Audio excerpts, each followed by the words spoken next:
missing, well, Pat Foot, but he's over there resting because, like I said, he doesn't feel well today. I'm not feeling so hot myself.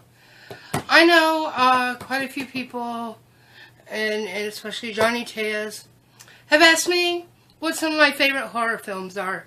So, nose ring. So, I dragged out some of my favorite films. Some I have the DVD cases for. Some are just stashed away somewhere because most of my DVDs are in a huge DVD case. I'm not going to lift it back up because that thing is heavy. It holds like 300 DVDs or CDs, and it's so packed full with extra disc in there that the whole thing's falling apart. And then some films I ripped my DVDs and put them on my external hard drive to put on my iPod, and then got rid of the DVDs. So I have quite an extensive film collection, but some I've gotten rid of after a while because they just took up too much room, and I could put them on my iPod or watch them on my laptop from my external hard drive. So I'm gonna break this down in two parts because I have quite a lot of favorite films. And I want to be able to talk about a few of them that I really have a special love for. So I'm going to break this down in a couple of different videos and go from there. So I'll just start pulling them. This one, it's not necessarily, well, it's horror, but it's also, it was also one of my favorite films from childhood, from 1987. So I guess I was in my teens. I'm not even going to do the math, but I think I was about 14. But it's The Monster Squad. It's just pure awesomeness. I love this film. A bunch of kids are trying to fight Dracula, him and his other minions and monsters are trying to take over a small town. It's really good, and if you haven't seen it, gotta see this because you're really missing out. A lot of younger folks, the younger generation, don't know what some of these older films from the 70s and 80s or even early 90s, how amazing they are. And a lot of stuff's being remade too, so you really miss out on these classic gems because they're just awesome. So I love Monster Squad. Another one from the early 80s that I love is Tales from the Dark Side. I'm not going to say it's like completely based off the TV series, which the TV series is really awesome too. But this is, it's a story, and then it's got three mini stories within this one story, and it's got an absolutely amazing stellar cast in it. Debbie Harry, Buster Poindexter, who a lot of people know from the New York Dolls, Christian Slater, I believe Steve Buscemi's in this, and see the flash on that camera screws up my vision. Ray Dong Chong, who's Tommy Chong's daughter. James Remar, love him. Love his voice.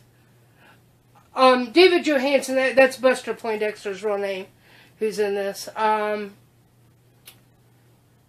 it's got a really excellent cast, and I love how it's, the main story is Deborah Harry's a witch, and she kidnaps, one of the Lawrence brothers. If you remember Joey Lawrence, and I can't remember the little brother's name, but it's the little brother that's in this, but she kidnaps him, and it's kind of like, the Hansel and Gretel story, but it's just the boy, and she's holding him prisoner, and she's going to eat him, and he holds her off by telling her 3 stories, which is the 3 mini stories in here, and one is about a demonic black cat, a mummy, and the one with James Remar and Ray Dong Chong about a gargoyle that comes to life and murders people. Oh my god, this movie is so awesome. Love it, love it, love it.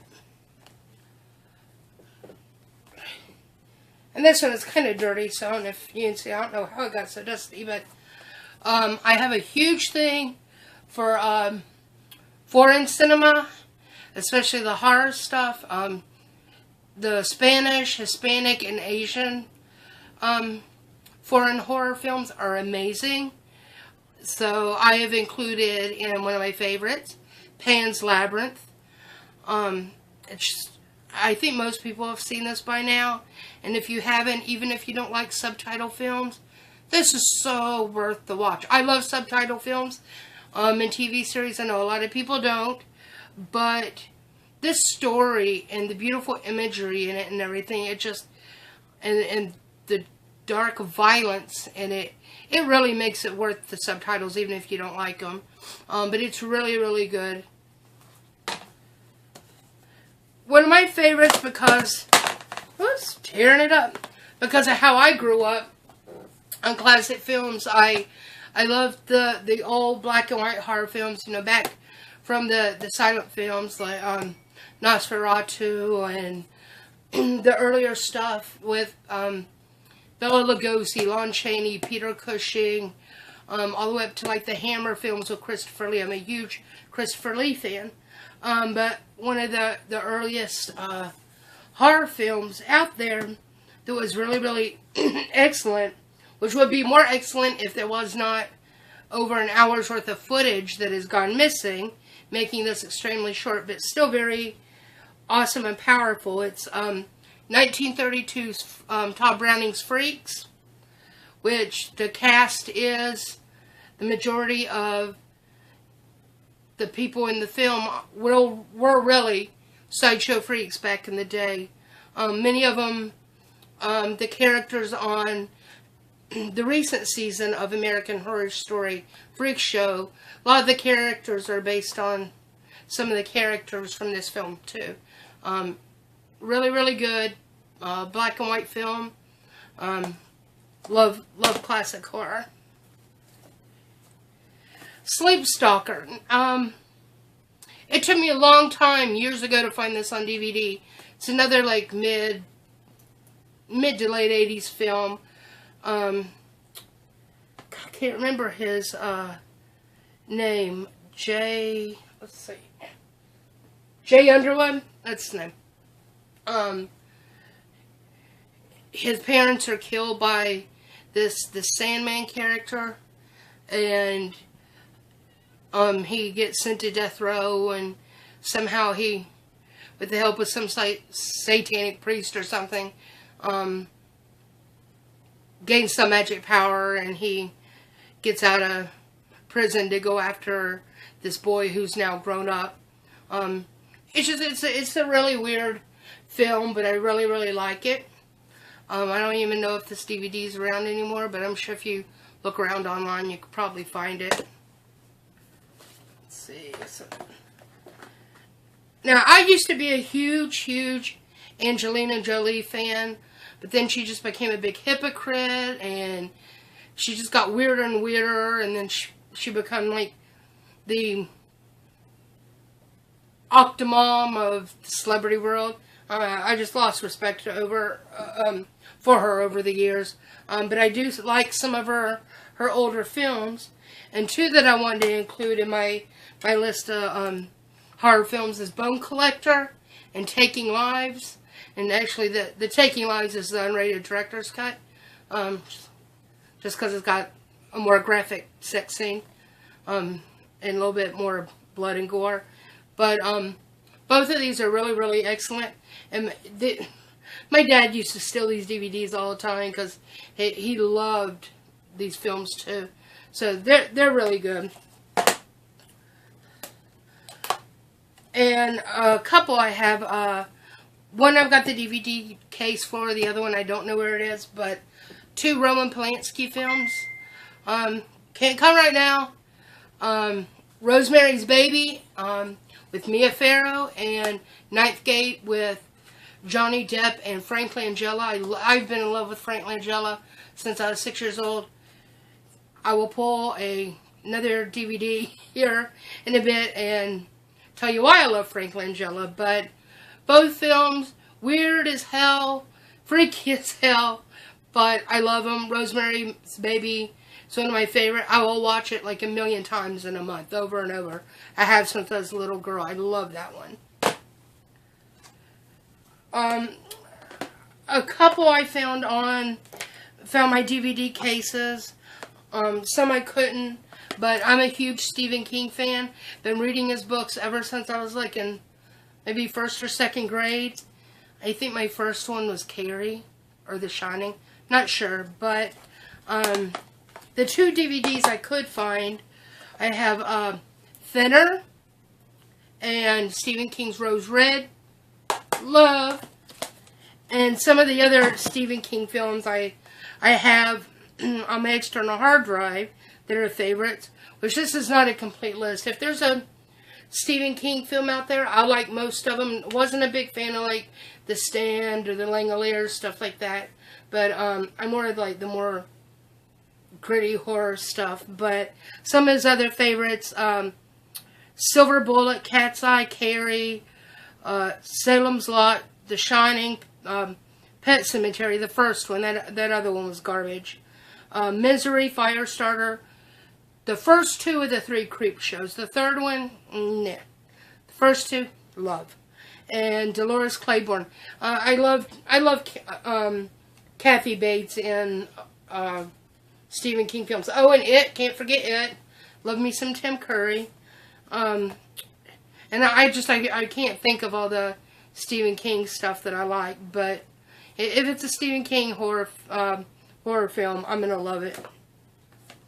And as I'm a huge Nightmare on Elm Street fan, not the remake, hated the remake, but the original ones with Robert Englund. I'm also a Robert Englund fan, so if you haven't seen a couple other films that Robert Englund did that was really good, was The Mangler, which I don't have the case for anymore. That was really good. And I'm thinking that might have been based on a Stephen King book. I can't remember, but maybe. But it was really good. And then the other one is a more graphic horror version of The Phantom of the Opera. I really love this. I love the song that Christine sings in this. It's really beautiful. This film's a lot darker than like the musical. I mean, of course, it's Robert Englund, but this is really good. If you haven't ever seen this and you're a Robert Englund fan, watch it. Now, this one I wouldn't say is horror exactly, but I guess because of the uncomfortable fear it can put into people, I would still classify it as horror. And it's actually a remake, and I love the original, and while I'm not a huge fan of remakes, I really love this one because I'm a huge fan of the whole entire cast, which is Robert De Niro, Nick Nolte, Jessica Lange, and Juliette Lewis. And it also has a cameo from Robert Mitchum, who played in the original one, he was in the role that Robert De Niro is in this. But I'm a huge fan of both versions of Cape Fear. Another one from the 80s that I really like, with Lucas Haas, was The Lady in White. He was such a cute little boy in this film. Not a real graphic or anything kind of horror movie. It's, I think, set like in the 40s or 50s.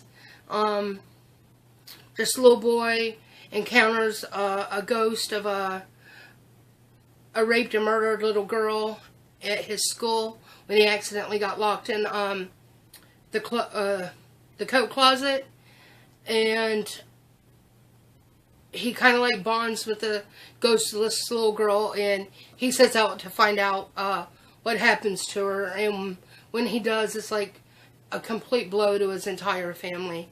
But if you've not seen this, definitely recommend that one. This one will probably come up in my science fiction fantasy list as well, and it's, I guess, not technically horror, but to me, I guess it still fits along the lines. But Swamp Thing, Love, love, love. Great cast. Adrienne Barbeau, who was in, wasn't she in one of the Creep shows? Yeah, I think it was Creep Show. But, and Louis Jourdan, which I think passed recently. But this is really awesome. I love, love, love Swamp Thing. I wish they'd do a Swamp Thing Funko Pop. I would love to have him. He's so awesome. But, this is probably one of my most favorite, like, horror, sci-fi type of films from my childhood. Absolutely love it. A film that we all recently found out they were remaking, and I think a lot of us are very, very angry about that. And it's The Craft. As somebody who's, like, grew up in a New Age home and, you know, dealing with gods and goddesses and paganism and Wicca and whatnot, you know, I love this film. It's really, really good. I loved all the girls. But I've been a huge fan of Fairuza Balk since I was a little girl. Grew up watching everything with her, especially like The Worst Witch with Tim Curry. I think that's probably one of the earliest things I saw her in that I liked. She is really good in this. She is good in American History X. I am not happy they're remaking it. Not at all. This is something else. I guess I would consider this murder mystery, but sometimes you'll, you know, see it classified as horror. But the film part of Twin Peaks, Fire Walk with Me, bizarre, just as bizarre as the TV series was. But I liked it because I just like weird stuff. Another one I would kind of put in the category of murder mystery, but, you know, that kind of ties along with horror too, is The Gift, which is like co-written by Billy Bob Thornton with Cate Blanchett, Giovanna Ribisi, Katie Holmes, Keanu Reeves, Hilary Swank. And for some reason his name is slipping my mind, but this is a really, really good film. Cate Blanchett has psychic abilities, and she helps the police solve a murder. Really good. Another one from my teen years, my early teens, was Waxwork, and this was a double feature DVD. It's got Waxwork 1 and 2. The second one, oh my god, absolute rubbish. But I love the first one. And one thing I really like about the first one, it's got one of the wax figures in it is the Marquis de Sade, and well, I was kind of leaving it at that. But it's also got a really excellent cast. It's got Zach Galligan, who we know from Gremlins, and then the guy who runs the waxwork in the film is David Warner, who is one of my favorite actors. He's been in movies from back in the 70s, like The Omen. He's in some of the other movies in this list. Time After Time with Malcolm McDowell, which is another one of my most favorite films from childhood. But this is a really good movie. It's these waxworks kill people, and by sucking them into scenes from the waxwork, and once they claim the soul of that victim, then that particular waxwork figure comes alive. And so they're all trying to come alive to take over the world. Let's see. This is the director's cut of Hostel. I really love the first one. The second one was okay. And I think there was a third one, I'm not sure, but after the second one not being that great, I really wouldn't have cared if there was any more. But the first one, excellent. Disturbing as hell, but excellent movie. Another one from my teen years, and it is god awful. I'm telling you right now, it is one of the worst, cheesiest horror films out there from back then. But as you know, most 80s horror films were. But it's Witchboard, and it had Tawny Kitaen.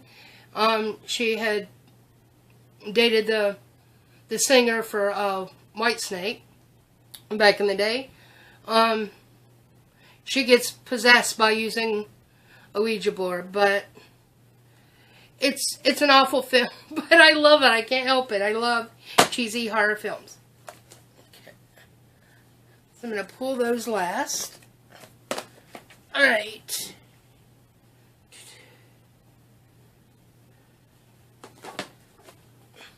This one from the early 80s, one of my favorite, has Malcolm McDowell. I'm a huge Malcolm McDowell fan. Meeting him a few years ago, which is absolutely amazing. Very nice man. Spending a couple days with him one-on-one for like hours on end, getting to know each other. He was so amazing. And I love this film. I love films that like deal with like shape-shifting. And that's what this is. It's really screwed up and twisted, but it's really good. It's a, God, my nose is itching. It's actually a remake of an old black and white film, but almost completely different sort of storyline, so I wouldn't even consider it a remake except in name. But if you haven't seen this and you just want some, like, you know, weird 80s movie stuff, hey, Cat People's really excellent. My most favorite shape-shifting kind of film from the early 80s was The Company of Wolves, which also has David Warner, who I mentioned from Waxwork. It was kind of a little controversial because the girl in it, she has kind of like a romantic scene with this much older man, and the girl at the time, she was really 12 years old, I believe, so being with this man who's like in his 30s or 40s, it caused a little controversy in the film, but it was kind of dubbed Gothic Little Red Riding Hood, and a lot of people don't like it because they just don't really understand the imagery or having an open mind enough to understand it or even appreciate it. I absolutely loved it. I think it's beautiful. I like the storyline. It's got a pretty good cast. If you know a lot of British people, as I said, David Warner. It's actually got Angela Lansbury, Graham Crowder, who was big in British TV and film. He's in one of my mom's favorite British comedies. But I really like this. It's such an awesome film. It's done by Neil Jordan, who also did Interview with the Vampire and Crying Game, which I don't have my Interview with the Vampire DVD case, but I do have the DVD around here somewhere. But I also have Queen of the Damned, which was not done by Neil Jordan. And I know a lot of people don't like it, but I love it. But Neil Jordan did Company of Wolves, Crying Game. What was the other one I just said? Crying Game, Company of Wolves. Oh, I'm losing my mind. Oh, Interview with the Vampire. Look, I need a nap. He's had me up since 4 a.m. Anyway, and in all three films, they share an actor, Stephen Ray, an Irish actor who's friends with Neil Jordan. So he's been in a lot of Neil Jordan's films, which those are the three I just happen to really love. But Company of Wolves is really, really beautiful film. I like it. I think it was just kind of overshadowed by one of my other favorite werewolf films, American Werewolf in London. You know, that was released a couple years earlier. You know, and since it, you know, the setting was in the UK, I think, you know, this film just got completely overshadowed and didn't really go anywhere. But the few people that love it, I mean, we're really devoted to that. So, but if you haven't seen it, at least give it a try. It's really worth the watch, in my opinion. And I'm getting into some of my vampire films. Then I'm going to end it there. Then we'll make our second video and wrap it up. But going into our vampire films, one of the early 80s ones that I like, with Catherine Deneuve, I can't say her name, David Bowie and Susan Sarandon, The Hunger. Really, really, really awesome film. And then they actually did a TV series.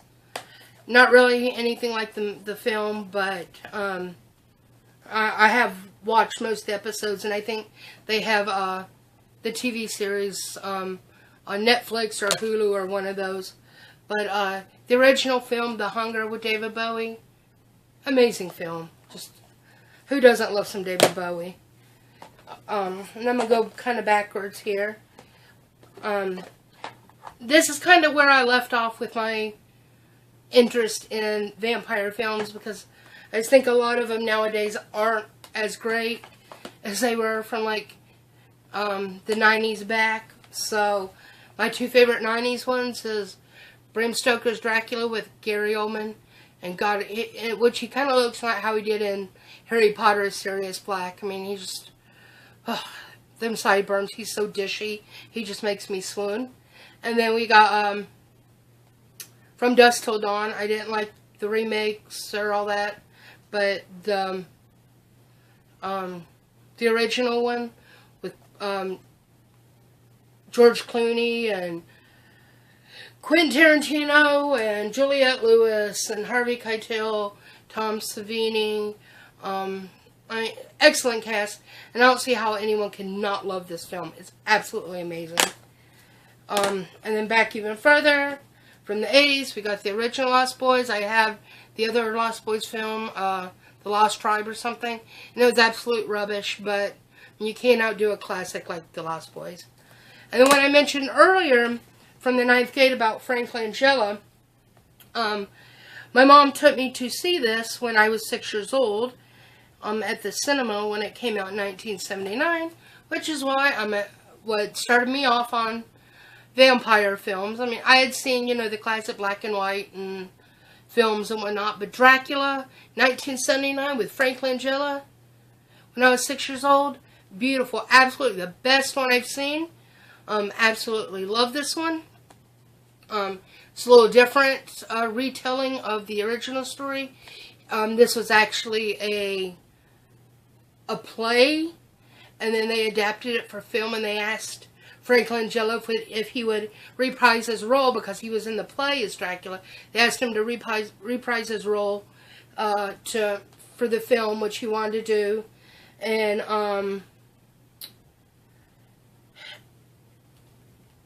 it's going to be one of my favorite vampire and Dracula films to this day. I love that man. And like I say, he was also in The Ninth Gate with Johnny Depp. Just a much older Frank Langella.